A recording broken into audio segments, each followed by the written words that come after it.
all of the best Dragon Ball crossovers. Dragon Ball is the biggest manga and anime ever made, and its creation led to the arrival of many other next-generation works such as One Piece, Bleach, Naruto, Jujutsu Kaisen, and so on. It is because of how big Dragon Ball is that many modern anime make references to stuff such as the Super Saiyan, the Kamehameha, or even Yamcha's iconic death. But what's even more interesting is the massive amount of crossovers that Dragon Ball has been featured in throughout the years. Cross-epoch. One of the most iconic crossovers Dragon Ball has ever been in. Basically, this manga crossover combines the characters of both Dragon Ball and One Piece in some sort of a massive party, as Hercule asks Shenron to become a king and give him a giant castle. Many different Dragon Ball and One Piece characters start to show up to the event and interact with each other, for instance, Goku and Luffy. The manga is not really that long, expanding for about 20 pages, but it was a magnificent treat from Akira Toriyama and Eiichiro Oda that most didn't expect. Toriko, One Piece, DBZ. Another Dragon Ball crossover that included One Piece, but this time around, Toriko was also added to the mix. Characters from the three franchises joined for a competition that would earn the winner a special meat that was a treat like no other, and given how Goku, Luffy, and Toriko live in order to eat as much as they can, it came as no surprise that all of them ended up participating. But it was not all about the rivalry, and at some point the three franchises teamed up so as to beat an unexpected major villain. Dragon Ball, Dr. Slump.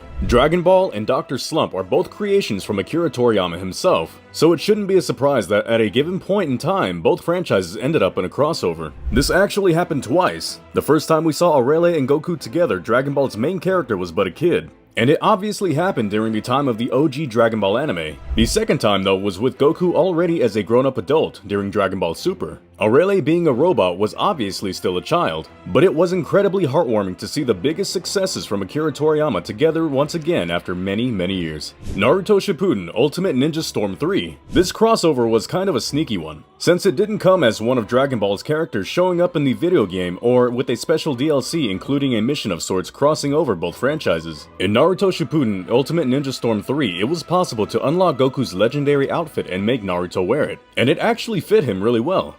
It may not be as cool as it would have been having Goku as a playable character, but still was kinda nice. Famicom Jump series. Jump had a ton of cool video games back in the 80s and 90s which had a similar concept, to place as many characters from as many renowned manga franchises together as they could. Famicom Jump Hero Ratsuden is a great example of this idea, as the game took a Jump reader to a fantasy world where they had to gather Jump allies in order to battle the forces of evil, commanded by Demon King Piccolo. The video game was actually a way to celebrate Jump's 20th anniversary, and after beating it, players could watch a special scene featuring all of its characters. Puzzle and Dragons. Puzzle and Dragons is a massive video game, especially in Japan, and it has been around for more than a decade now. This puzzle video game once featured a collaboration with Dragon Ball which consisted on including characters from the anime as enemies. Most of the crossover was a sort of Namek Saga celebration, since players mostly fought Cybermen, the Ginyu Force, and Frieza as the last boss. The gameplay is pretty simple. Players have to combine gems of the same color in order to unleash powerful combo attacks that deal damage to the villains. Donkey Konga 3. When fans think about Dragon Ball, they often think about their fights, transformations, special attacks, and so on. But Dragon Ball has always had some incredible music tracks that still make the fans vibe. One such track is obviously Chala Head Chala, DBZ's opening, which was even featured in Donkey Konga 3.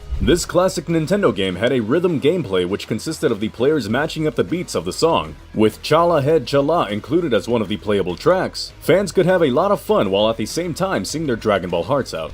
Gamera.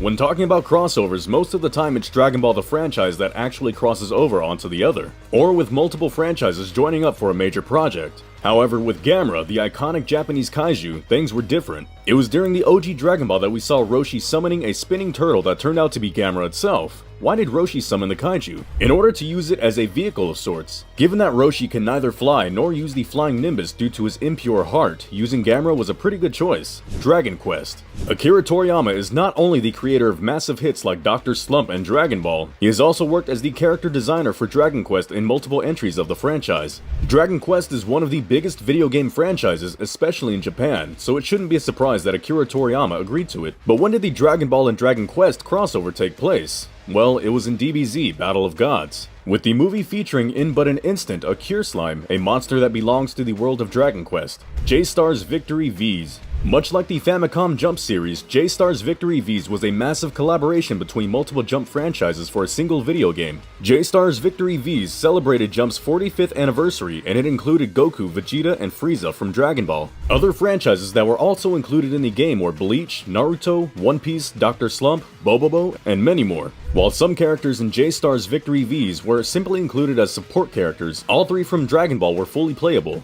Jump Superstars, another collaborative effort between multiple Jump franchises for a video game. Jump Superstars was only released on Nintendo DS, which looked like an effort to make the video game as portable as the manga series. The gameplay was pretty interesting given that the player had to build a deck of komas, which were actually the characters distributed in 3 different categories: help, support, and battle koma. In a way, it was like really bringing the manga panels to life through Jump Superstars. Obviously, alongside Dragon Ball characters, there were also others from One Piece, JoJo's Bizarre Adventures, and more.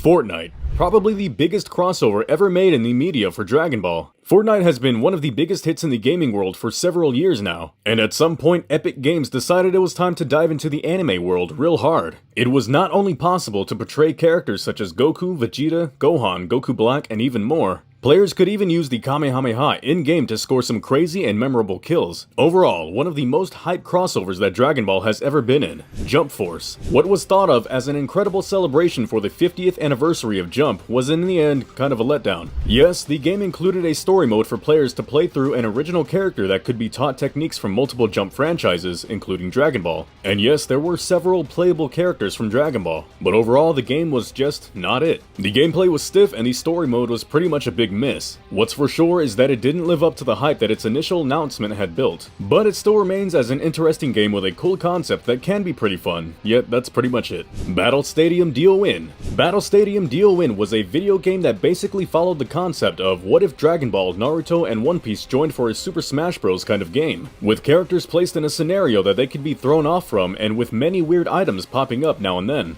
And Battle Stadium DON was pretty much the result of it. It wasn't a super massive hit within the video games market, but it still worked pretty well overall given the combination of the 3 biggest manga and anime franchises that Jump ever had. And that's pretty much it for Dragon Ball and all the crossovers it has been featured in throughout the years. Whether it is in video games, anime, or even manga, Akira Toriyama's biggest success has basically done it all. And for sure, there will be even more crossovers waiting for Goku and his friends in the future.